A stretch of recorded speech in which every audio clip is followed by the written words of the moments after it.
All right, good morning, class. I'm back with chapter 18. We're going to talk about food safety. Let's do a quick little icebreaker. Have you ever checked the public inspection results for a restaurant before eating there? Did this change your mind about eating at the restaurant this time or in the future? Is there a particular restaurant that you refuse to eat at because of their food safety violation record? That is a good question because I have never thought about checking the public inspection results unless I have a bad or if I don't heard bad things about that restaurant, about not being clean. Now I would probably like, ugh, I don't think I'm gonna eat there, especially if I don't heard the same negative all the time. Or if I have been there and I didn't have a negative impression, I had a positive impression. I'm a little skeptical, but if I've never been there, I have never checked the public inspection. Hmm, that's a that's a good thing to do in the near future.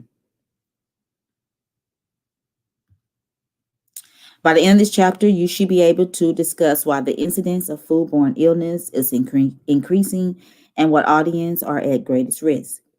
Outline basic safety and sanitation practices critical to preventing food-related illness.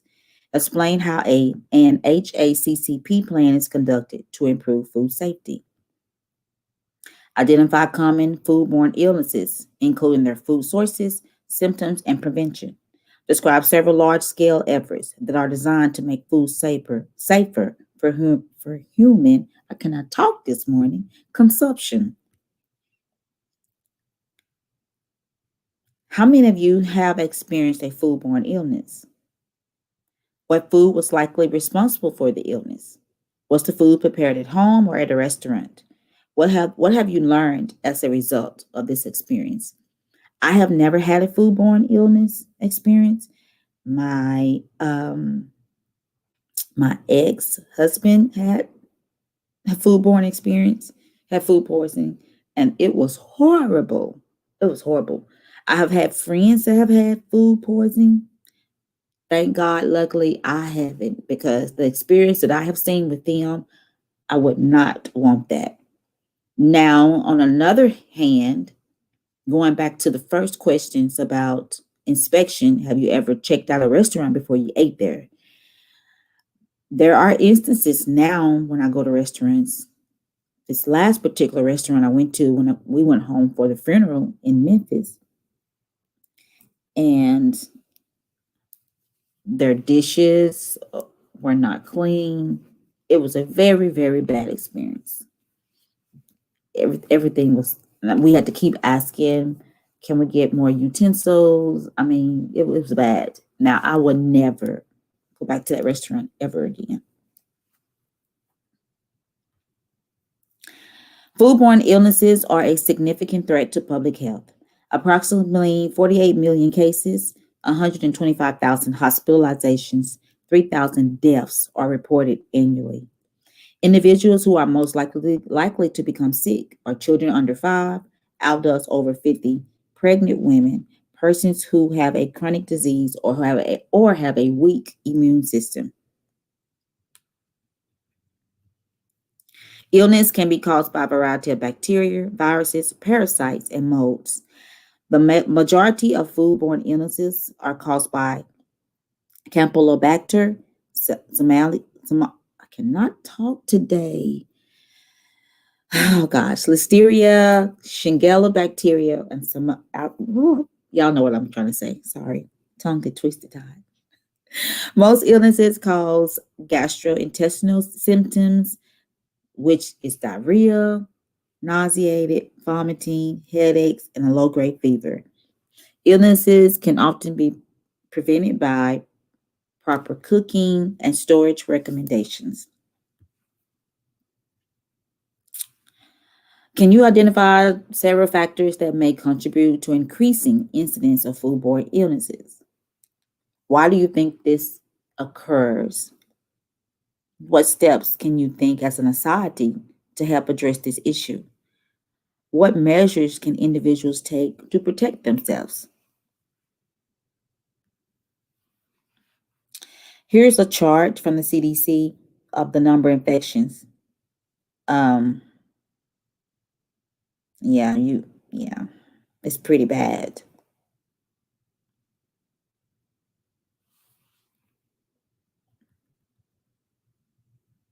And I understand that we all we can't defend ourselves from every bacteria.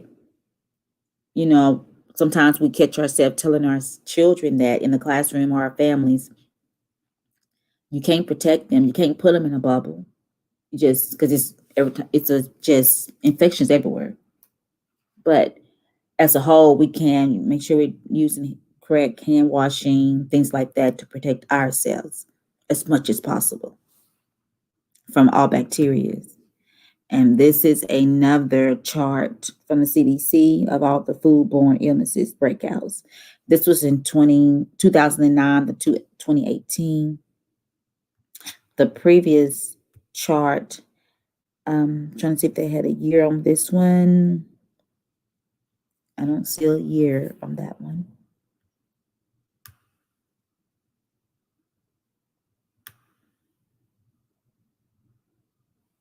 You can see chicken is 12%, pork is 10, beef is 9, fruits 9, turkey is 8, vegetables 8, eggs 7%, dairy is only 5.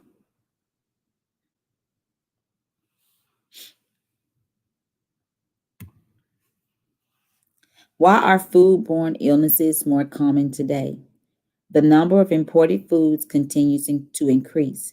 Food production has become more centralized and large scale. Demand for prepared and processed foods is greater, and people are eating out more often.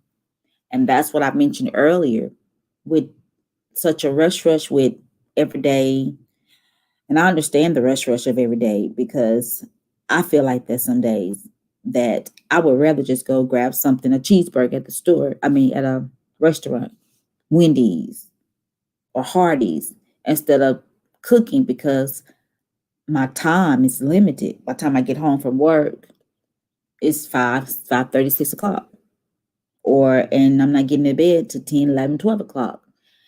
And I don't have any little children at home anymore. So I can imagine with little kids at home, you're trying to put something in their mouth really fast, really, really fast. And everybody wants the quickness of everything is processed, prepared quickly. I was making me some oatmeal yesterday for breakfast, and a thought came to me, because I normally do oatmeal. I boil my water the old-fashioned oatmeal way, because I like it that way. I don't like the quick instant oatmeal.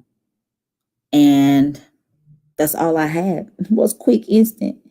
And I was like, I don't want to eat this because I'm very ticky about the microwave.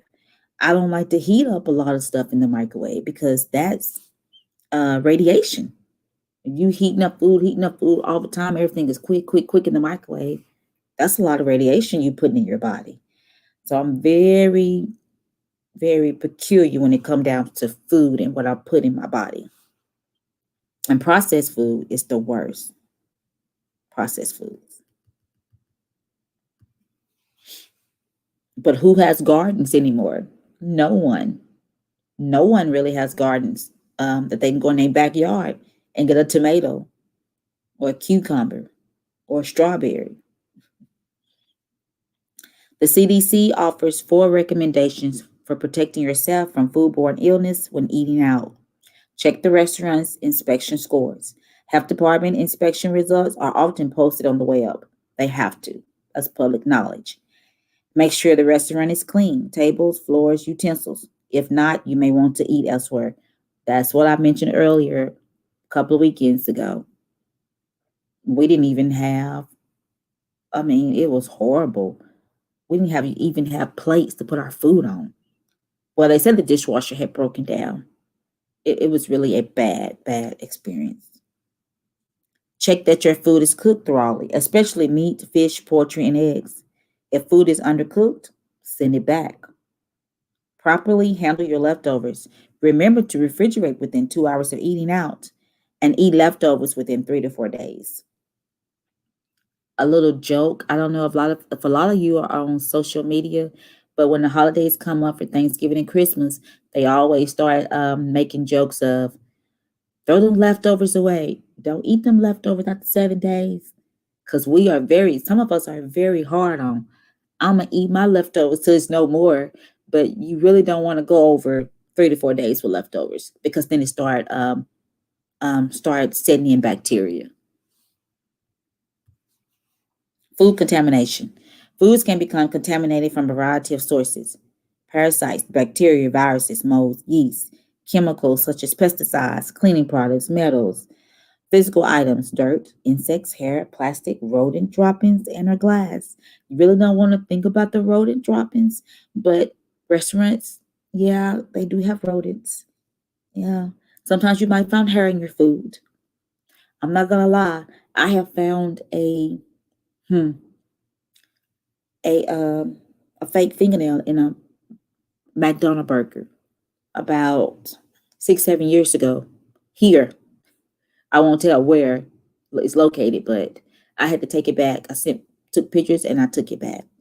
I was, and I don't know. I'm very skeptical about my food and my drinks. If I hadn't have looked at that, um, if I hadn't opened it up, I probably could have got sick from it. But I always open up my food and I look at it and I check it before I eat it, and I always bless it. I'm always bless my food. Always bless it because you just never know to protect you from everything. But I opened up my fish sandwich and boom, a nail was sitting there. It wasn't my nail. And I showed them that because my nails was a totally different color. So I had to go back up there, take it back to them, and they apologized. But it was like, oh my gosh, what if I had eaten that? What if I had ate that nail? I mean, ugh, just the thought of it. Even when I go to the store and buy drinks, sodas, if which I'm trying to stay away from sodas now, but anything in a can that I have to drink, I when I open it, I don't drink out the can. No, I used to. I had a friend had a bad experience with that. They had like something was in the bottle in the bottom of their Coca-Cola can. Like I don't know what it was, something green. It was just disgusting. But anyway, now when I drink anything out of a can, you better believe I'm gonna open it up and I'm gonna pour it very slow into a cup so I can see it. Make sure it's nothing in that can because things just happen.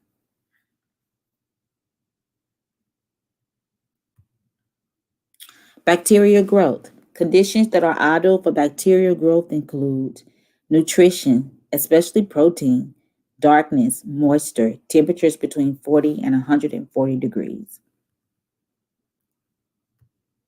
Keeping food safe.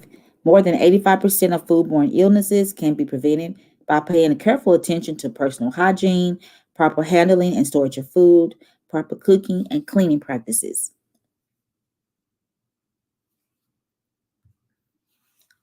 Personal health and hygiene. Negative tuberculin test, a TB test. Health examination for your hepatitis and other communicable illnesses. No gum chewing. Remove jewelry. Follow proper hand washing technique for children too. When I am preparing meals for the classroom or even at home, most of the time I'm gonna pin my hair up because I don't want any hair to fall in my food. And I'm always double checking it even when I'm cooking. Um, I do take off jewelry and lay it down because I don't want nothing to fall in their food. I just don't. And now at home, depending on who I'm cooking for, I will wear gloves. Now at the center, will always have my gloves on when I'm preparing food at the center. You don't want to chew gum. Be trying to talk over their food because saliva. I know it may seem nasty, but saliva drops could just fall in their food, and you just don't want that. You don't want that.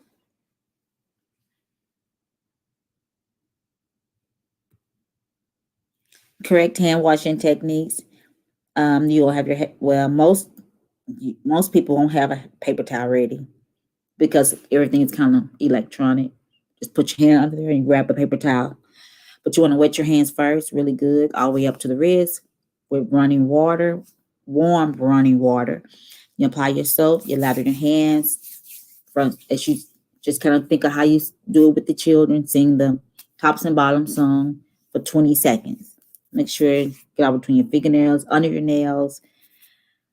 Um, Rub hands together. They say in 30 seconds, 30 to 20 seconds. Hey, washing carefully between the fingernails around the nails, rinse thoroughly underwater. Then you want to dry your hands.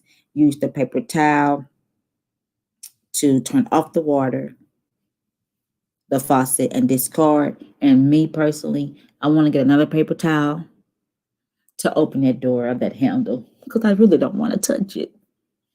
I just don't want to touch that door. Inspect meats and raw produce carefully. Avoid packages with a broken wrapper. Pay attention to use by dates. Some people don't. I know people that do not believe in expiration dates. Oh my goodness! It's like if it wasn't important, it wouldn't be there. I had a whole conversation. Oh, that's still some good. Oh no, it's not. It has an expiration date for a reason. Refrigerate quickly. Check refrigerator and freezer temperatures. Only use pasteurized products. Wash ends of cans and can opener. I do that too. Because bugs and stuff, when you come out the grocery store, little trash and bugs probably sitting on top of those cans. Make sure you clean up the cans on the top and your can opener. Sanitize food preparation areas and prevent cross contamination.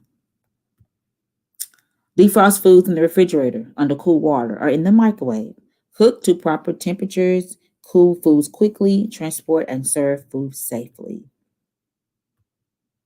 An important step in preventing foodborne illness is to understand the organisms that cause sickness and effective prevention measures.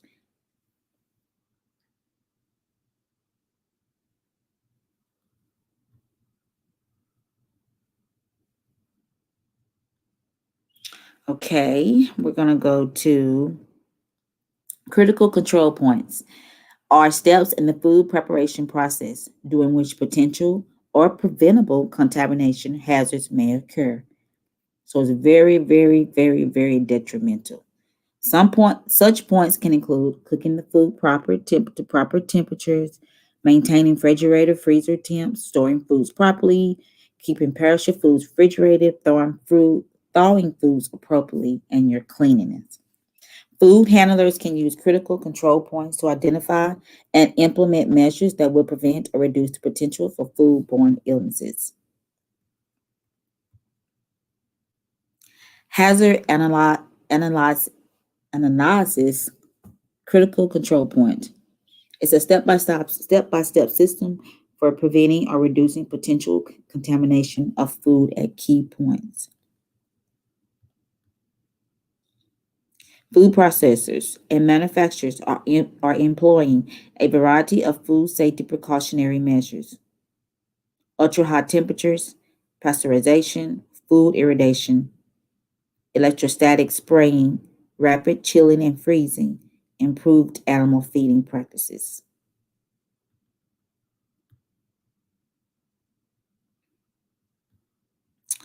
The temperature in a refrigerator should be maintained at or below to prevent spoilage or foodborne illness. 18, negative 18, 3.9, negative 3.9, negative 0, 32 degrees, 40, negative 40. What do you think it is? A negative 40. And when you have health inspections, they will come by and check your refrigerators to make sure it's at that temperature. Which food items do not require washing before they are used or eaten? Oranges and bananas, strawberries and apples, radishes and green onions, pre-cut melon and pineapples. Pre-cut melon and pineapple. Even though sometimes I want to, but I know it's not required. You can determine if a perishable food may be unsafe to eat by smelling it, checking the use by date, tasting it, or observing for mold. Checking the use by date, which, if you're like me, I'm going to do it all. I'm going to smell it. I might not taste it, though, depends on how it look and the date. But I'm going to smell it. I'm going to check the date, and I'm going to observe it for mold. And that is all for chapter 18. I will get that posted for you. And you have a good rest of your day. Thank you.